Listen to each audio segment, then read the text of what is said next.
As I'm sitting here finalizing my classes for the semester, I had a really terrible thought, and I want to share it with you. The goal of Project 2025, when they say they're going to defund the Department of Education and channel the money into parochial schools, what they're really trying to do is destroy informed consent in the citizenship. You might be saying, Kate, that's a really outrageous claim. I'm going to back it up here. Last year, there was a huge story that broke. And if you are not Jewish, you probably were not even aware this happened. But in New York City, they were finding that yeshiva schools were not providing adequate education. Yeshiva schools are schools that are specifically designed for Torah study. They are like 40-hour-a-week day schools where young men go and they just learn Torah. Because according to the Talmud and the Bible, that's like the most righteous thing that you can do.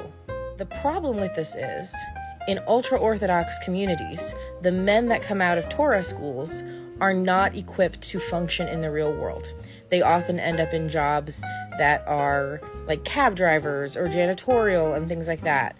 And their ability to progress in life is substantially hindered because they don't even have the basics in math and science and history and all that. And this goes on for generations because the indoctrination is that the most righteous thing you can do as a Jewish man is study Torah. And it was discovered that these schools are operating in New York City, and the New York Department of Education was turning a blind eye basically to the fact that a lot of them weren't even teaching in English. This high school for boys was only teaching classes in Yiddish. Department of Education team did not observe any instruction taught in English in the core academic subjects of English, history, mathematics, and science. They stopped letting the Department of Education into the building. It's from an article in The City because the New York Times is behind a paywall. One of the things that education is really supposed to do is prepare someone to be out in the world. Beyond basic job skills, it teaches you how to be a citizen. You cannot vote effectively with informed consent if you don't have an understanding of your political system. You cannot take care of your health if you do not understand how your body works. And you need a good grasp of your society's language to know how to advocate for yourself in both written and spoken situations. I cannot tell you how many times my chronically ill ass has been saved because I had advanced science classes and a scientific paper does not frighten me. And when I look at Russian history, which if you don't know me, that's kind of my bread and butter, I study authoritarianism. Russian authoritarianism is particularly fascinating to me, especially before the Soviet Union, actually. It started way back, but I digress. During the October Revolution, early Bolshevik period, they did a survey of the country to figure out how far behind everyone was in education and what they needed to bring them up to. And they discovered that 37% of the population could read. And 37% of men could read, 12% of women could read.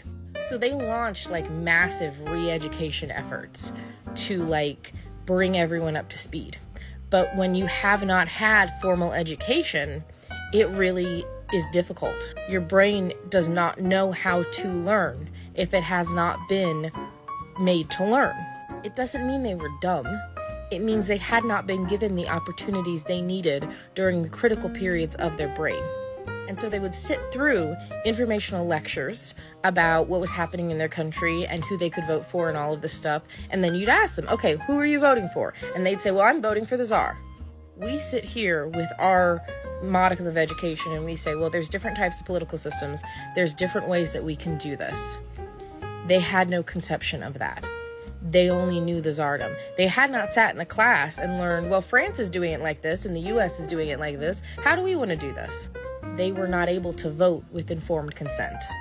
When you indoctrinate kids into a system like Christianity and you tell them that's the only way that they can be, it presents a lot of problems. I see people on the right now, probably every day, saying that authoritarianism is God's way. When you present facts with emotion, that's indoctrination. When you send kids to a religious school, you are indoctrinating them. Because I went to a parochial school, and I remember one day in 4th grade, my teacher was planning to go to a pro-life rally.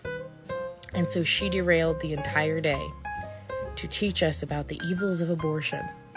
The end result of this is people who think like they do, who are not capable of thinking critically. I saw this graph the other day.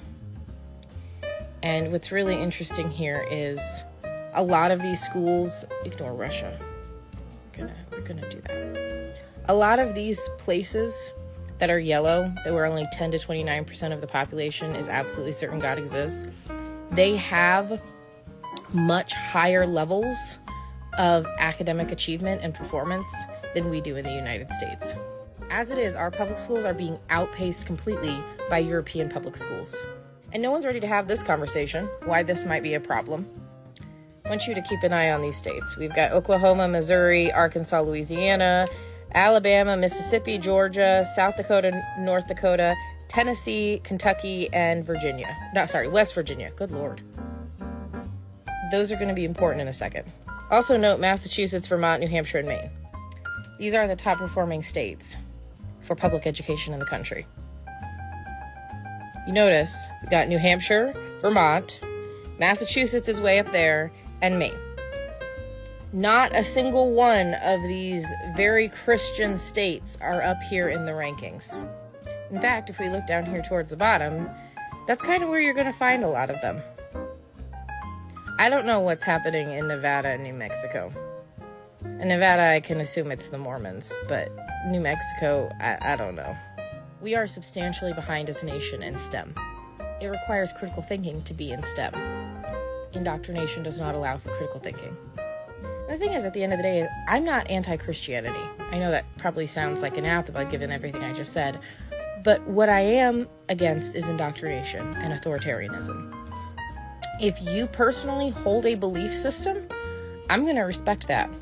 But when you start putting that belief system on others, especially children who cannot consent, we're going to have problems.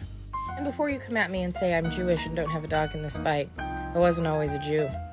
Became a Jew because I saw the irreparable harm that was happening with Christianity. I deconstructed. And the standard that I held myself to was more in line with the ideals of Judaism. The ideals, not the shit that's happening right now, than Christianity. And I take issue with and I fight with my theology fairly often. Even more so now with what's happening in Israel. Because in Judaism, arguing with God is a pastime and not blasphemy. I eat pork and I don't believe in circumcision. That's critical thinking. And we're going to be on a really bad course if this happens. Because what's going to have to follow is the dumbing down of college.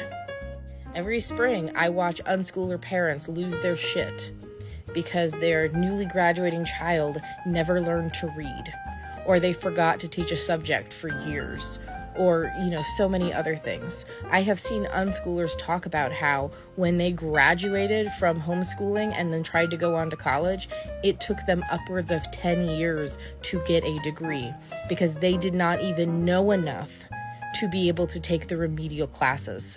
We are destroying progress with no thought to the long-term success of the people in this country.